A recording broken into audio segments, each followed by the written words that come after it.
अस्सलाम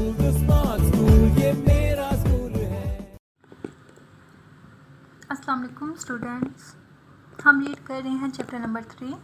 आज का हमारा लेक्चर नंबर 13 है और टॉपिक पावर फ्रॉम द सी। हमारा टॉपिक है रीन्यूएबल एनर्जी रिसोर्सेज और उसमें हम पावर फ्रॉम द सी को स्टडी करेंगे।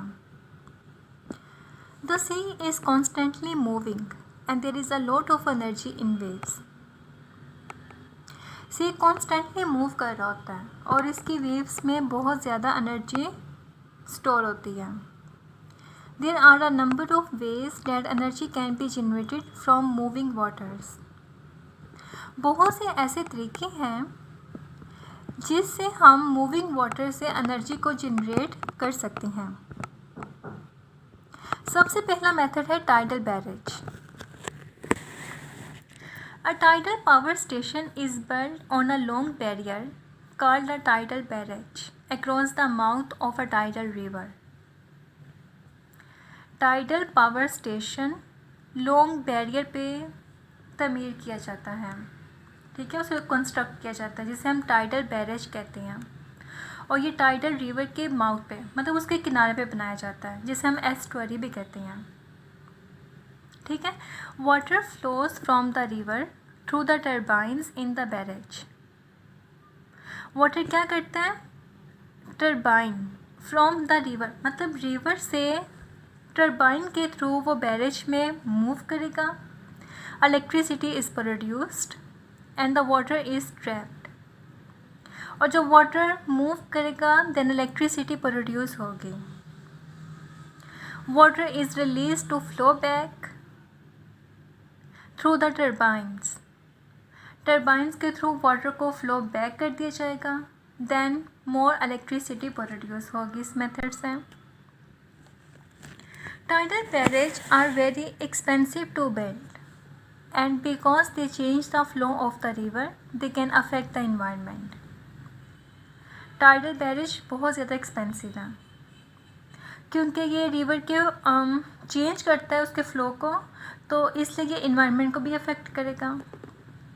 This may mean that sea birds and other animals can no long live in the estuary. इसका मतलब है सी बर्ड्स और दूसरे एनिमल जो हैं वो एस्टुअरी पर नहीं रह सकेंगे, ठीक है। एस्टुअरी किसे कहते हैं? टाइडल रिवर के माउथ को, किनारे को। ऑलराइट, सेकंड पे है वेव पावर। वेव लहर, ठीक है। Waves could also be use to generate electricity. Electricity produce करने के लिए वेव का इस्तेमाल भी किया जाता है। One idea is to use huge floating generator which would move up and down with the waves. जो स्टूडेंट बड़े बड़े फ्लोटिंग जनरेटर होते हैं जो कि वेव्स के साथ मूव अप होते हैं और मूव डाउन होते हैं। The movement would drive the generator. अब जब वेव मूव करेगी तो वो वेव की जो मूवमेंट होगी वो जनरेटर को ड्राइव करेगी एंड प्रोड्यूस इलेक्ट्रिसिटी, और फिर इलेक्ट्रिसिटी प्रोड्यूस होगी। Working model have been made but it will be many years before full-size wave power generator are built. Here is the next point is geothermal energy. Geo mean earth, thermal mean heat and energy मतलब ज़मीन की energy. Heat from the hot rock below the earth's surface can be used to heat water. Earth surface के नीचे जो hot rocks हैं उनकी heat को इस्तेमाल किया जाता है वाटर को हीटअप करने के लिए। Water is pump down tubes which pass deep with in the earth crust. Water tubes के थ्रू पम्प डाउन किया जाता है, ठीक है, with in the earth crust. It return to the surface as hot water or steam which is hot enough to heat buildings or power turbines in power stations. मतलब पहले वो earth crust पे चला गया, ठीक है, और वहाँ पे हॉट हो गया और बाद में उसको सरफेस के ऊपर लाया जाता है और इतना ज़्यादा गर्म होता है कि वो बिल्डिंग को हीट कर सकता है, हीटअप कर सकता है, और इसके अलावा पावर टर्बाइंस को भी, पावर स्टेशन में जो पावर टर्बाइंस होती हैं उनको भी वो गर्म कर सकता है, इतनी उसमें हीट स्टोर होती है। ठीक है, here you can see pumping station, जहाँ से कोल्ड वाटर को पंप डाउन किया जा रहा है।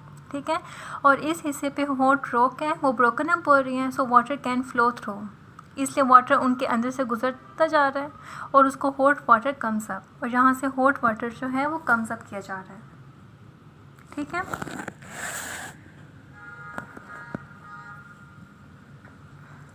Did you know not all rocks below the earth surface generate the same amount of heat. ये ज़रूरी नहीं है कि तमाम जितनी भी अर्थ सरफेस के नीचे रॉक्स पाई जाती है वो सारी की सारी हीट प्रोड्यूस करें। Some granite areas are very hot, कुछ ग्रेनाइट एरियाज बहुत ज़्यादा गर्म होते हैं due to radioactive decay of the element potassium and uranium within the rock. क्यों? रॉक के अंदर पोटेशियम और यूरेनियम के एलिमेंट्स होते हैं, उनके रेडियो एक्टिव डिके की वजह से वो ज़्यादा गर्म हो जाते हैं। ठीक है,